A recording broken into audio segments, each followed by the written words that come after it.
ole ramtin pui case kalme ka zoram mi pui ten thu thang diklo tak tak social media mangin kan the dar fo thrina mol thom not khotang hroi tu ten ngen na anon siam rup maya tunruma chuan branch secretary waime pusom puya biak na kan neanga an vc tele waime president te kan be pop vek thawa amawro chu ani hian menon chang do na ni kan zona te khotang hroi tu tele khotang mi pui te kho har chung te hriat lo tam tak hi media kaltang hian mi pui ten kan thathin lai te hi mak anti thu den ron soya ti chuan duty te tuna hian kal pui me kan chun zom zela ti te dunruma chuan hriat kan tum don ani social media hi achak to em athang thar te hun ani a chuti rualin crime isu lian tak tak te dual thina rap thak tak tak te mizorama kheng chho ani a media kaltang hian kan thil upload viral mang hian mi pui ngai dan suk khlek hi kan her dang lam zung ani tilai te po hi hre ta ila apoi mo hlein ka hria thil source lo rin tlak lo tak tak te hi emo aniang a ti vela content kan siam zung lai te po hi inmu cho a tha in ka hria thil eng po ri sela te mo lian emo rin tlak sela apoi mo ani tilai te po hi kan hriat thar apoi mo hlein ka hria tunruma chuan khotang hroi tu te beng mit akhamta ani ange ngen na anon siama ti chuan pu om puya din pui pa nge po abiak po ka bi a social media hian thil thleng du om lo tak tak ani rin hel thu emo ti sen ti velte chi rang in he kheisi a chi ri a content masa ka sei to a apoi mo ani nang le kei kan chung le kwa chunga heng thil thleng zela thil na mai lo tak ani a Mizoram crime thil tinarap thak tak thleng to te jinga chuan alien ber te jinga mi ani a ramdin pui case big pay hi chu wangin mi pui te po thu thar hramasa ni hi in chu lowila police te chu chui kan ti thon op thei bok ani tilai te po hi kan hriat apoi mo me tutuma chuan branch secretary pusom puya ne na tangin ngen na asiam dan tele ingtin nge manlak chhozel don ti te po hriat kan tum don ani tuna clearin ilongai thang hello Hello. pusom puya mo ka biak ibiak thei mi boyem Thầy bố lâu á. Enge in khotang te in duty te in la chun zom zelem Nia, hay dần nga duty hi kan tia. Dần in hi atop dàn anh nia. Mà rồi kan thut lúc na ang khan hay mi real kan anu thui hi atop ma su tiang khan. Tu ka kan da. Ta chuan dần in hi top dàn ni ma sila. Oi mi ang chuan dần ga dang hi kan set le patanga. Chung mi zo chuan kan khal zel dan tu chu kan la chun zom zel lo nge chu la siat lo wa result te a siat chuan tu na zan nga kan duty le tur po hi ngai tok khar lo mai thaya tiang chuan kan malak na tu chu ni ti chuan pusom pui khami din pui case atin tang vela khan ani rin hlel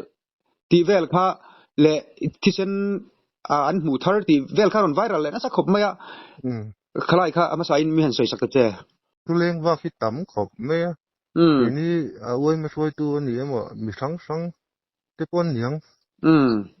khol khuwa tang hi mi ben nol la kan thu siat ngai lo deu te hi min zot le nol le la ke ni pon siat ngai mi lo ho hi chu mi chu an man to mi ti ang reng te apa kha mi aput pu te kha mi ti ang reng ani kha mi ti ang reng te ma thu leng wa dik lo hi tam khop me tu na chuan kan police te hian eng ma tiang rin hel tur le nga man khan la nei lo wa ni emo tiang ani chung kur ai vai ni emo ma tu te po ni ta sela chu kan police te hian ke ma ni ya po nga uai me ang ani emo khotlang roi tu ang pon engma chu kan man to e ti hi an la nei lawat khang vel ani an man to ani kha tol that tu ni ti vel kha chu thu leng wak thu dik lo hul hol ne in khotlang mi an niam kha te kha engting in bo zu em in chui zu em chui zu takich kan la nei lawa tina mo ai police atang te pon lo sa thau mai te ya kha ti ang kha fake news ani ti ang reng te pon thu chuan siama kha ti ang kha kan ring si deu me ya a thu the dar tu ang kha chu a thu dik lo the dar tu ang kha chu helai khotu lang a chan le oi ma tu ang ani mo khotlang soi tu ang pon ni ta se han bo zu ya han chui kha kan na nei chung lo tu ni chun chui hun te pol omanga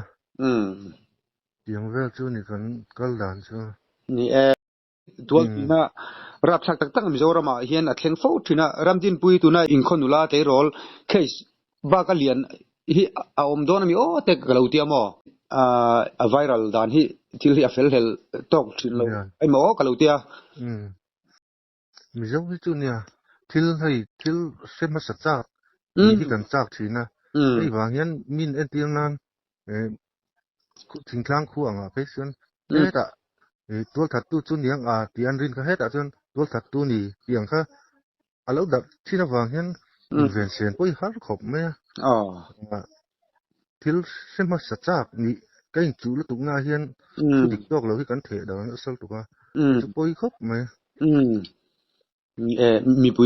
mi pui su khek hi kan ti dang lam zung zung box ya mo ya ti chuan artisan khami motor vela kai engmo ti vel kha motor nei tu tele alai bor vela kha enge chipche deu jokin a hria themo ya kha tisen ani nge mo ti khan forensic lam te pok kha an local kha ni ya an en ngun nin an en chi khop me ya kol nei that angang de pun an ena ma se an tutlu na chan tisen ani lo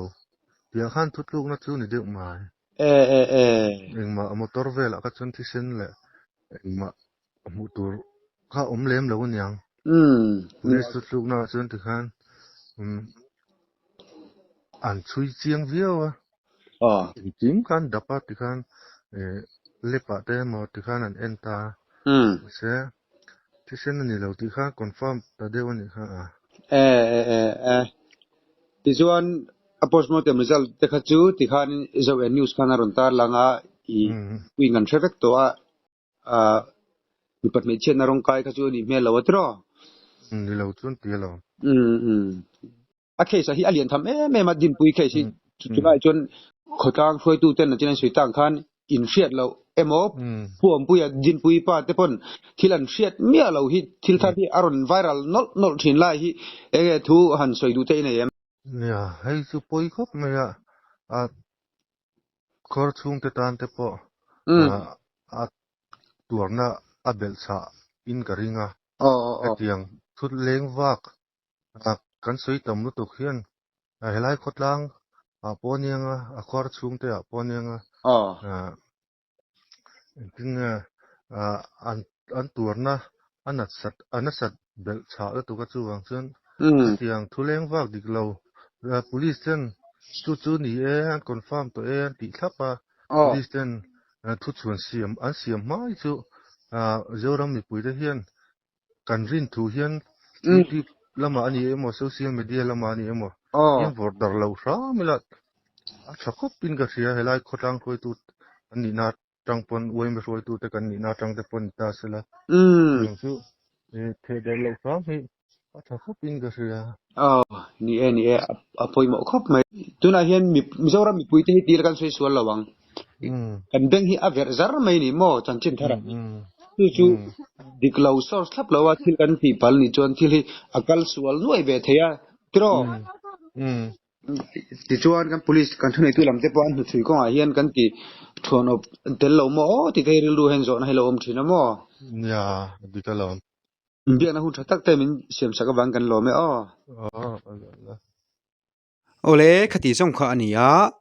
mual thuam not khotlang khloi tu ten ngen na anon siam rup ania izom shram-shramila thudik lo kan the dar hian mipui ngai dan adang lam dor thina in hnialna na satak kan siam thina chuwangin khotlang hruai tu te ngen na kha zom shram athani he khovela hian tual that tu te poi khoi tu te hi man chuak lo ma sela hre chuak lo ma sela kan thi hnuwa pathian hena engkim hi saruak le in hong sa vek kani wangin ala lang fi vek don ani ramdin pui chung le kwate pathian thlamuan na ompuina atharin in lo changdonia tile he poi khoi tu hi man chuang nge sela kan police thunei tu lamte finna pathian hen tang finna atharin lo chang sela ka du sang ber ka hlan boke